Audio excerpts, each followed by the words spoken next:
ഇന്നത്തെ ഏറ്റവും പുതിയ അഡിയോസ് അമിഗോ ബോക്സ് ഓഫീസ് റിപ്പോർട്ടുകളിലേക്ക് ഇവർക്കും സ്വാഗതം. കഴിഞ്ഞ ആഴ്ച തിയേറ്ററുകളിലേക്ക് എത്തി തിയേറ്ററുകളിലെ മോശമല്ലാത്ത അഭിപ്രായങ്ങൾ നേടിയെടുത്ത ആസിഫ് അലി സുരാജ് കോംബോയുടെ ഏറ്റവും പുതിയ മലയാളം സിനിമ ആ ചിത്രത്തിന്റെ മൂന്നാമത്തെ പ്രധാനപ്പെട്ട ദിവസമായ ഞായറാഴ്ചയിലേക്ക് എത്തപ്പെട്ടിരിക്കുകയാണ്. ഇപ്പോഴത്തെ ഞായറാഴ്ച സിനിമയ്ക്ക് വളരെ മികച്ച ദിവസമായിട്ട് മാറിയിരിക്കുകയാണ്. സിനിമയ്ക്ക് ആദ്യ 2 ദിവസങ്ങൾ കൊണ്ട് തന്നെ 1,15,00,000-ത്തിലേറെയാണ് കേരളത്തിൽ മാത്രം ഗ്രോസ് കളക്ഷൻ. ഇന്നലെ ഇതേ സമയം കേരള ബോക്സ് ഓഫീസിൽ 26 ലക്ഷത്തിന് മുകളിൽ ചിത്രത്തിന്റെ കേരള ട്രാക്കിംഗ് ഗ്രോസ് എങ്കിൽ ഇന്ന് 39 ലക്ഷത്തിന് മുകളിലാണ് കേരള ട്രാക്കിംഗ് ഗ്രോസ്. ഇന്ന് 80 ലക്ഷത്തിന് മുകളിൽ കേരള ഗ്രോസ് ഉറപ്പാക്കിയ സിനിമ ഇന്നത്തോടെ ആകെ കേരളത്തിൽ മാത്രം 3 ദിവസങ്ങൾ കൊണ്ട് 2 കോടി ഗ്രോസ് കളക്ഷനിലേക്ക് എത്തപ്പെടുമെന്ന് പ്രതീക്ഷിക്കുന്നു. അതേസമയം സിനിമയുടെ വേൾഡ് വൈഡ് എസ്റ്റിമേറ്റ് കണക്കുകൾ ഇനിയും കൃത്യമായിട്ട് പുറത്തു വന്നിട്ടില്ല എങ്കിൽ പോലും 2.5-3 കോടി റേഞ്ചിലാണ് നിലവിൽ നാം പ്രതീക്ഷിക്കുന്നത്.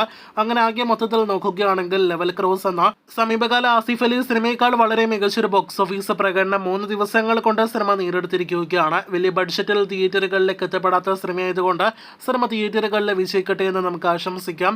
അപ്പോൾ അഡിയോസ് അമിഗോ എന്ന സിനിമ ആദ്യ 3 ദിവസങ്ങൾ കൊണ്ട് ഒരു ഡീസന്റ് കളക്ഷനിലേക്ക് എത്തപ്പെട്ടിരിക്കുകയാണ്. ഈ ഫീൽ ഗുഡ് കോമഡി എന്റർടൈനർ സിനിമയ്ക്ക് നാളെ തിങ്കൾ മുതലുള്ള കളക്ഷൻ വളരെ നിർണായകമാണ്. കാത്തിരിക്കൂ അഡിയോസ് അമിഗോയുടെ കൂടുതൽ ബോക്സ് ഓഫീസ് റിപ്പോർട്ടുകൾ കേട്ടാം.